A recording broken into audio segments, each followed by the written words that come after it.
One box পলিসির রূপকার পীর সাহেব চরমোনাই বাংলাদেশের রাজনীতিতে যখন অবিশ্বাস, বিভাজন ও সংঘাত চরম আকারে ধারণ করেছে, তখন একটি নতুন রাজনৈতিক সমঝোতার ধারণা সামনে এনেছেন ইসলামী আন্দোলন বাংলাদেশের আমির মুফতি সৈয়দ মোহাম্মদ রেজাউল করিম পীর সাহেব চরমোনাই।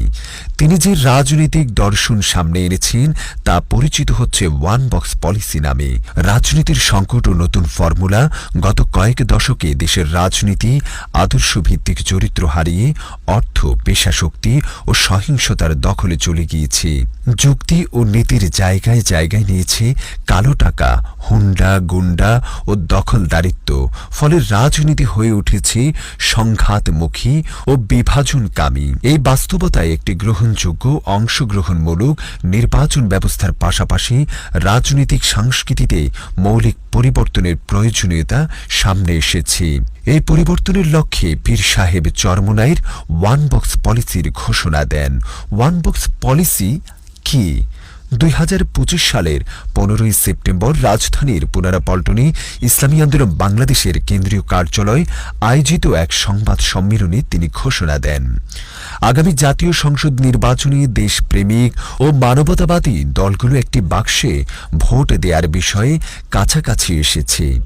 এর অর্থ ইসলামী সমমনার রাজনৈতিক দলগুলোর মধ্যে আসন সমঝোতার ভিত্তিতে যৌথভাবে নির্বাচন করা, যাতে ভোট বিভাজন না হয় এবং একটি নীতিনির্ভর রাজনীতি প্রতিষ্ঠা পায়। 11 দলের জোট, কিন্তু সমঝোতায় জট।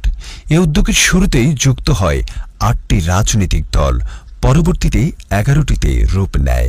এর মধ্যে উল্লেখযোগ্য ইসলামী আন্দোলন Bangladesh, Jamaat-e Islami, Khelafat Majlish, NCP, LDP, AB party, Jagpa. তবে শেষ পর্যন্ত আসন ভাগাভাগি নিয়ে দলগুলোর মধ্যে মতবিরোধ তৈরি হয়। বিশেষ করে জামায়াতে ইসলামের 190 আসন চাওয়ায় ইসলামী আন্দোলন সহ কয়েকটি দলের মধ্যে ক্ষোভের সৃষ্টি হয়। এই সংকটময় মুহূর্তে জোটের ভবিষ্যৎ নির্ভর করছে পীর সাহেব চরমোনাইর সিদ্ধান্তের উপর।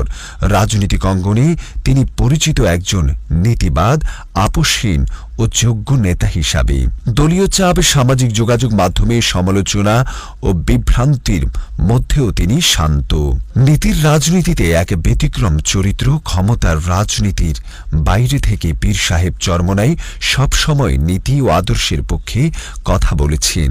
আন্দোলনের সময় সরকারকে কঠোর ভাষায় চ্যালেঞ্জ করছেন, আবার ক্ষমতার প্রলোভন উপেক্ষা করে কখনো নিজে সংসদ সদস্য প্রার্থী হননি। তিনি মনে করেন 92% মুসলমানের দেশে রাষ্ট্রীয় পর্যায়ে ইসলামের নীতি বাস্তবায়নের জন্য ইসলামী দলগুলোর ঐক্য জরুরি। ভবিষ্যৎ কি?